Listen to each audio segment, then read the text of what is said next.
गावामधला एखादा सैनिक ज्यावेळेस सुट्टीवर येतो त्यावेळेस पूर्ण गाव त्याच्याकरता जमा होतो. ही साधी गोष्ट नाहीये. जाई ज्याच्या वंशी कळी त्याला, ज्याच्या घरामध्ये होतं त्याला ते कळतं. तिरंगे में लिपटा मेरा बेटा जब आखिरी बार घर आया था.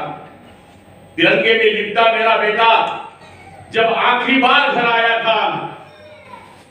आंख मां की रोई, आंख मां की रो रही थी, मगर सिर गर्व से ऊंचा हो रहा था.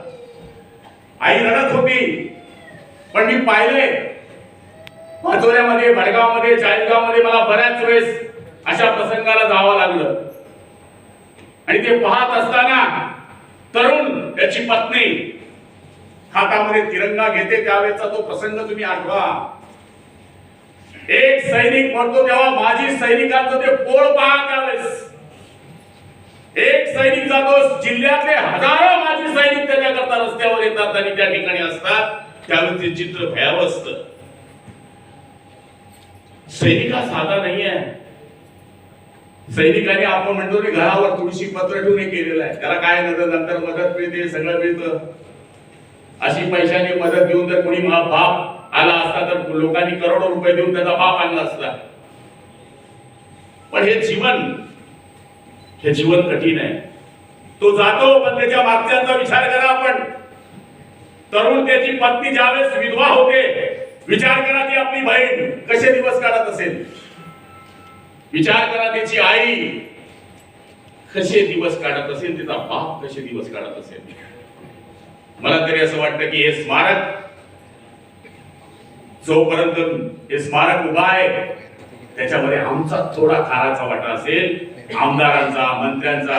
हो, असे काही मंत्री होते, असे काही आमदार होते, असे काही कलेक्टर आले की त्यांच्या डोक्यामध्ये ही कल्पना आली की आम्ही स्मारक केले पाहिजे. बस आम्हाला हे माझं जीवन सार्थक झालं असं मला या ठिकाणी वाटतं.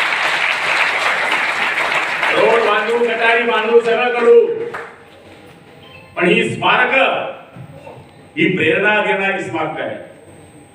मला आठवतं की पाकिस्तान आणि हिंदुस्थानचं ज्यावेळेस युद्ध होत होतं त्यावेळेस भारताचे काही सैनिक पाकिस्तानाने पकडले.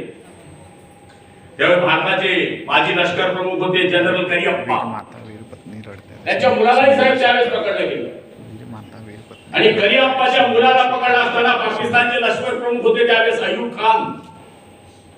अयूब खानाने त्याला जनरल करियप्पाला फोन लावला आणि सांगितलं की तुमचा मुलगा माझ्या ताब्यामध्ये आहे, मैत्रीपूर्वी सोडतो, आपण दोघं जनरल आहोत. त्यावेळेस करियप्पाचं एक वाक्य मला आठवतं.